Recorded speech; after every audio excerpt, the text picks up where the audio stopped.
In the summer of 1951, the quiet French village of Pont-Saint-Esprit looked like the perfect picture of normal life. Bakers opened their shops early in the morning.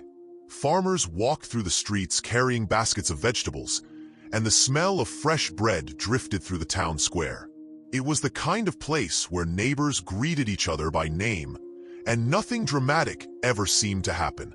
But one morning, something strange began unfolding.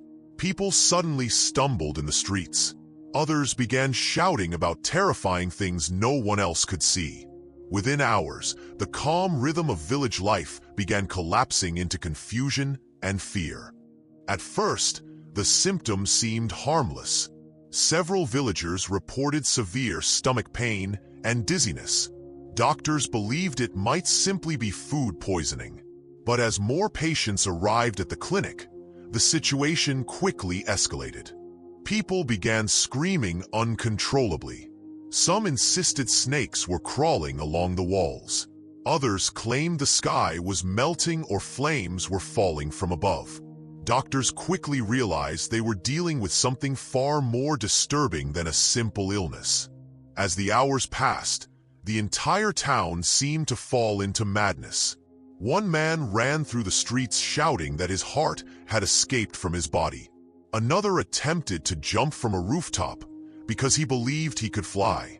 Neighbors watched in shock as friends and family members behaved in ways no one had ever witnessed before.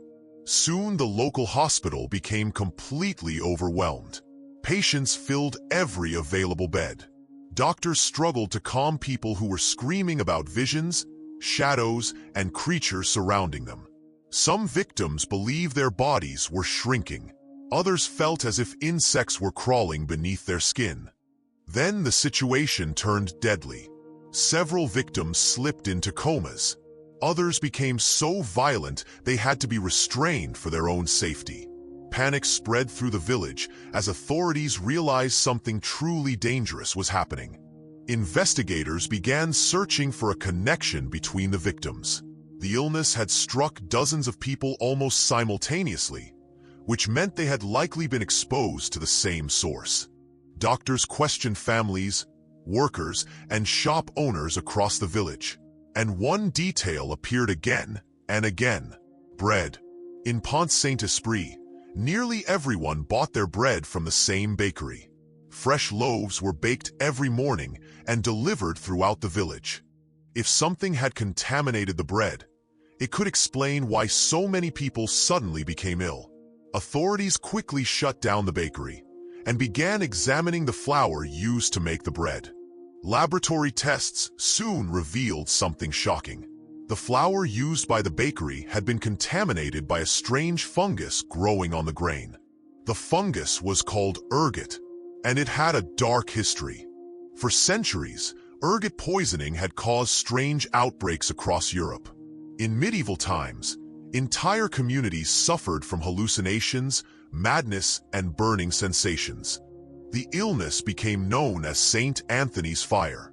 Historians recorded stories of people seeing demons, flames, and terrifying visions. Now the same ancient poison had returned.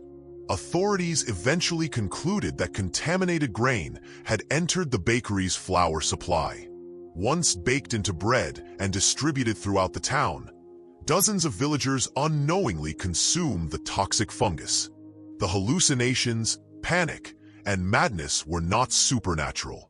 They were poisoning,